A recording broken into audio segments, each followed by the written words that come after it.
नमस्कार दोस्तों, कथा वाचन में आप सभी का स्वागत है। इस वीडियो में हम आपको बैसाख माह के शुक्ल पक्ष में आने वाली मोहिनी एकादशी की कथा बताएंगे। अगर आपको यह वीडियो पसंद आए तो प्लीज़ इसे लाइक, शेयर, सब्सक्राइब करना ना भूलें। बैसाख का महीना सभी महीनों में बहुत शुद्ध, पवित्र और बड़ा माना जाता है और बैसाख के महीने के ही शुक्ल पक्ष की एकादशी को हम सभी मोहिनी एकादशी के नाम से जानते हैं। सभी एकादशियों की तरह ही इस एकादशी में भी भगवान विष्णु की विधि विधान से पूजा करनी चाहिए और इस एकादशी की कथा को जरूर सुननी चाहिए। इस एकादशी के दिन व्रत और उपवास रखने से यह पूरे बैसाख माह के दान के बराबर का पुण्य देती है और सौभाग्य और धन का आशीर्वाद देने वाली भी मानी जाती है। आइए जानते हैं क्या है मोहिनी एकादशी की कथा। एक बार धर्मराज युधिष्ठिर कहने लगे कि हे कृष्ण, वैशाख माह के शुक्ल पक्ष की एकादशी का क्या नाम है तथा उसकी कथा क्या है, इस व्रत की क्या विधि है, यह सब विस्तार पूर्वक बताइए। श्री कृष्ण कहने लगे, हे धर्मराज, मैं आपसे एक कथा कहता हूँ जिसे महर्षि वशिष्ठ ने श्री रामचंद्र जी से कही थी। एक समय श्री राम बोले, हे गुरुदेव, ऐसा कोई व्रत बताइए जिससे समस्त पाप और दुख का नाश हो जाए। मैंने सीता जी के वियोग में बहुत दुख भोगे हैं। महर्षि वशिष्ठ बोले, हे राम, आपने बहुत सुंदर प्रश्न किया है। आपकी बुद्धि अत्यंत शुद्ध और पवित्र है। यद्यपि आपका नाम स्मरण करने से ही मनुष्य पवित्र और शुद्ध हो जाता है, तो भी लोकहित में यह प्रश्न बहुत अच्छा है। वैशाख माह में जो एकादशी आती है उसका नाम मोहिनी एकादशी है। इसका व्रत करने से मनुष्य सब पापों और दुखों से छूटकर मोहजाल से मुक्त हो जाता है। मैं इसकी कथा कहता हूँ, ध्यानपूर्वक सुनिए। मोहिनी एकादशी के व्रत की कथा के अनुसार सरस्वती नदी के तट पर भद्रावती नाम की एक नगरी में धुतिमात नामक चंद्रवंशी राजा राज करते थे।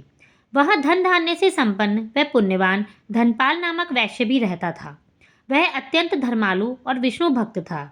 उसने नगर में अनेक भोजनालय, प्याऊ, कुएं, सरोवर, धर्मशाला आदि बनवाए थे। सड़कों पर आम, जामुन, नीम आदि के अनेक वृक्ष भी लगवाए थे। उसके 5 पुत्र थे, सुमना, सद्बुद्धि, मेघावी, सुकृति और धृष्ट बुद्धि। इनमें से 5वां पुत्र धृष्ट बुद्धि महापापी था। वह पितर आदि को नहीं मानता था। वेश्या दुराचारी मनुष्यों की संगति में रहकर जुआ खेलता और पर स्त्री के साथ भोगविलास करता था तथा मध्यमास का सेवन भी करता था। इस प्रकार अनेक कुकर्मों में वह अपने पिता के धन को नष्ट करता रहा। इन्हीं कारणों से त्रस्त होकर पिता ने उसे घर से निकाल दिया। घर से बाहर निकलने के बाद वह अपने गहने कपड़े बेचकर अपना निर्वाह करने लगा। जब सब कुछ नष्ट हो गया तो वेश्या और दुराचारी साथियों ने उसका साथ छोड़ दिया। अब वह भूख प्यास से अति दुखी रहने लगा। कोई सहारा ना देख चोरी करना सीख गया। एक बार जब वह पकड़ा गया तो वैश्य का पुत्र जानकर चेतावनी देकर छोड़ दिया गया, मगर दूसरी बार फिर पकड़ में आ गया। राजाज्ञा से इस बार उसे कारागार में डाल दिया गया। कारागार में उसे अत्यंत दुख दिए गए और बाद में राजा ने उसे नगरी से निकल जाने को कहा।